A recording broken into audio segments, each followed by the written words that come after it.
আসসালামু আলাইকুম। সংবাদে আপনাদের সবাইকে স্বাগত জানাচ্ছি। আমি ফিরোজ তোহা। শুরুতেই সংবাদ শিরোনাম। বাংলাদেশের সর্বশেষ গুরুত্বপূর্ণ আপডেট সংবাদে আপনাকে স্বাগত। শুরুতেই সংবাদ শিরোনাম, পরে বিস্তারিত। শুরুতেই জানাবো, ভারতের দখলে থাকা ৫ কিলোমিটার এলাকা পুনরায় বিজিবির দখল, তবে বিএসএফের দাবি ভিন্ন। এরপর জানাবো, সচিবালয়ের সামনে পুলিশ শিক্ষার্থীদের ধা পাল্টা ধাওয়া, ৩ সদস্যের কমিটি গঠন।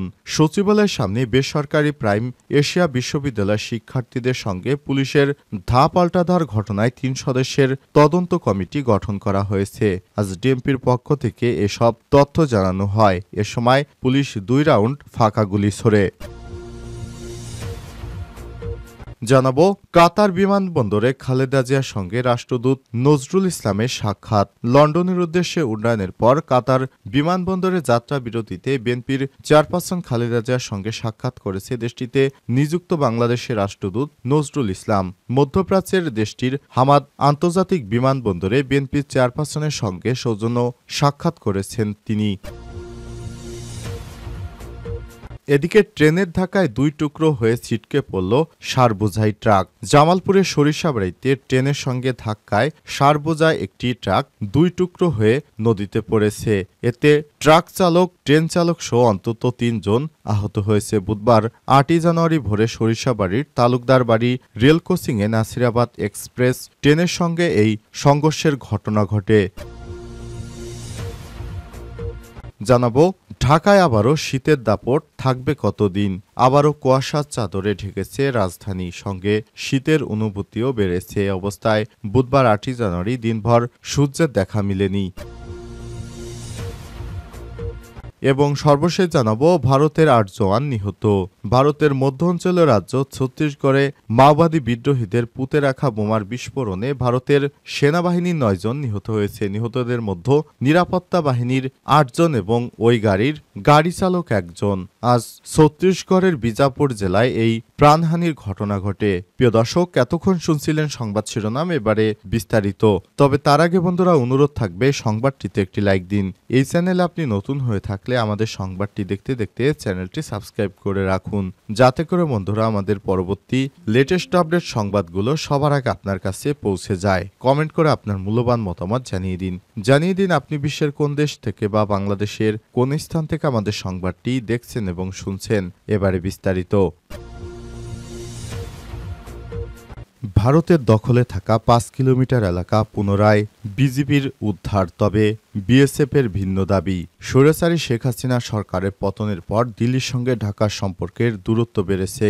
নানা ইস্যুতে দুই দেশের মধ্যে জটিলতাও তৈরি হয়েছে। সীমান্তে এর প্রভাব দেখা দিয়েছে বেশ ভালোভাবেই। এসবের মাঝেই ভারতের দখলে থাকা সীমান্ত এলাকায় বাংলাদেশের ৫ কিলোমিটার জায়গা পুনরুদ্ধার করেছে border guard of Bangladesh BGB. তবে খবরটিকে ভিত্তিহীন বলে দাবি করেছে ভারতীয় প্রতিরক্ষা বাহিনী বিএসএফ। মঙ্গলবার ৭ই জানুয়ারি রাতে এক প্রতিবেদনে সব তথ্য জানিয়েছে দেশটির জাতীয় বার্তা সংস্থা পিটিআই বলছে, বাংলাদেশের সীমান্তিরক্ষী বাহিনী বিজিবি আন্তর্জাতিক সীমান্ত বরাবর ভারতের অন্তর্গত ৫ কিলোমিটার জমির নিয়ন্ত্রণ নিয়েছে। এমন প্রতিবেদনকে ভিত্তিহীন এবং দায়িত্বজ্ঞানহীন বলে মঙ্গলবার প্রত্যাখ্যান করেছে বিএসএফ। এক বিবৃতিতে বিএসএফের সাউথ বেঙ্গল ফ্রন্টিয়ার বলেছেন, বাংলাদেশি সংবাদ মাধ্যমের একটি অংশে প্রকাশিত এই ধরনের প্রতিবেদনে সত্য যোগ্যতার অভাব রয়েছে।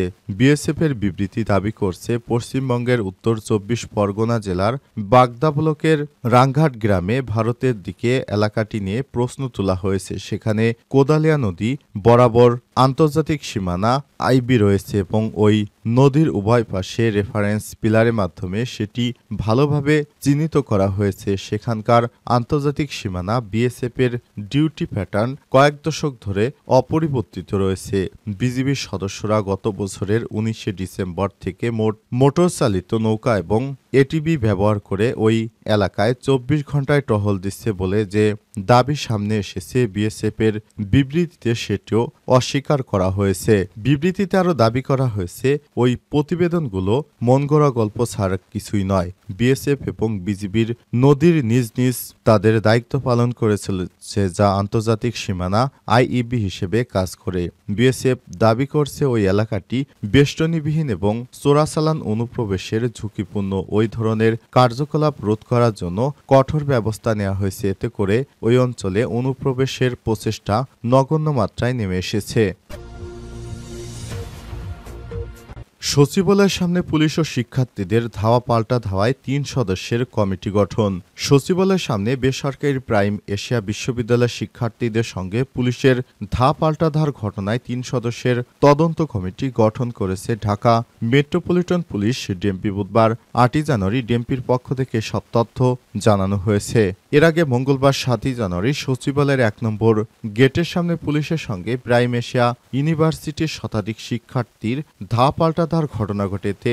স্থায়ী ক্যাম্পাস ও ট্রাস্টি বোর্ডের চেয়ারম্যানের পদত্যাগ সহ ৯ দফা দাবিতে দুপুর ২:৩০ থেকে প্রাইম এশিয়া বিশ্ববিদ্যালয়ের শিক্ষার্থীরা জাতীয় প্রেস ক্লাবের সামনে রাস্তায় অবস্থান নেন। সেখানে ৩০ মিনিটের মতো থাকার পর তারা শিক্ষা ভবনের দিকে এগিয়ে যায়।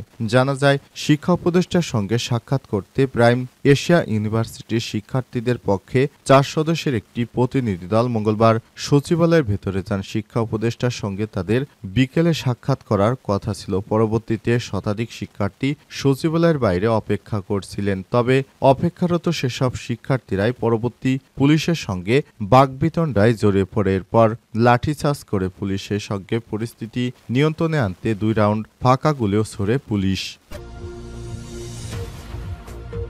কাতার বিমানবন্দরে খালেদা জিয়ার সঙ্গে রাষ্ট্রদূতের সাক্ষাৎ। লন্ডনের উদ্দেশ্যে উড্ডয়নের পর কাতার বিমানবন্দরে যাত্রাবিরতিতে বিএনপির চেয়ারপারসন খালেদা জিয়ার সঙ্গে সাক্ষাৎ করেছেন দেশটিতে নিযুক্ত বাংলাদেশের রাষ্ট্রদূত নজরুল ইসলাম।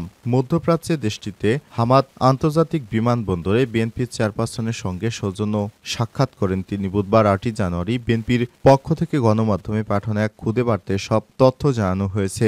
খালেদা জিয়ার সঙ্গে লন্ডনে সফররত তার ব্যক্তিগত চিকিৎসক অধ্যাপক ডাক্তার এজেডএম জাহিদ হোসেনের বরাত দিয়ে এই খুদে বার্তায় জানানো হয়েছে, কাতারে হামাদ আন্তর্জাতিক বিমানবন্দরে খালেদা জিয়াকে বহনকারী বিমানে তার সঙ্গে সৌজন্য সাক্ষাৎ করেন। শারীরিক অবস্থার খোঁজ খবর নিয়েছে রাষ্ট্রদূত নজরুল ইসলাম। এর আগে উন্নত চিকিৎসার জন্য মঙ্গলবার ৭ জানুয়ারি রাত ১১টা ৪৬ হজরত শাহজালাল আন্তর্জাতিক বিমানবন্দর থেকে কাতারে পাঠানো এয়ার অ্যাম্বুলেন্স যোগে লন্ডনের উদ্দেশ্যে ঢাকা ছাড়েন খালেদা জিয়া।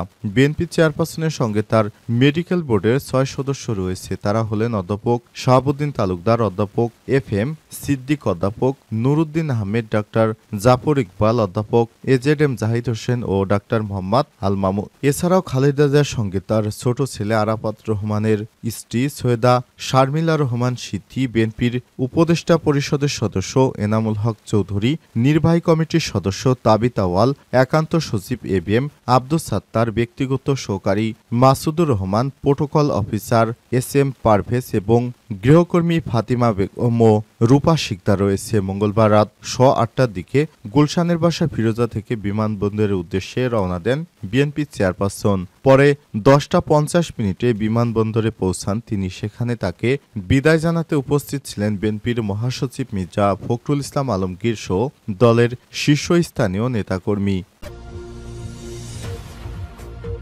ট্রেনের ধাক্কায় ২ টুকরো হয়ে ছিটকে পড়ল ট্রাক। জামালপুরের সরিষাবাড়িতে ট্রেনের সঙ্গে ধাক্কায় সারবোঝাই ট্রাক দুমড়ে মুচড়ে ২ ভাগ হয়ে গেছে।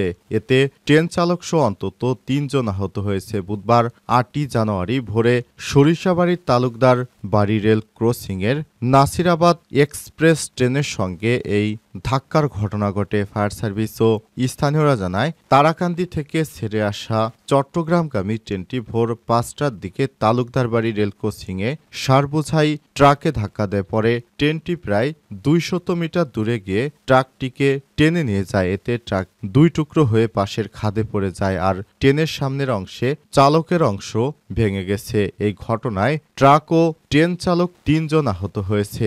জামালপুর রেলওয়ে থানার ভারপ্রাপ্ত কর্মকর্তা OC officer incharge Mohammad Rabiul Islam বলেছেন, ট্রাকটিকে সরিয়ে জামালপুর তারাকান্দি রেল লাইনে ট্রেন চলাচল স্বাভাবিক করতে ময়মনসিংহ থেকে একটি ইঞ্জিন নিয়ে আসা হচ্ছে। এই ঘটনায় ট্রেনের চালকসহ ৩ জন আহত হয়েছে। তারা হাসপাতালে চিকিৎসাধীন।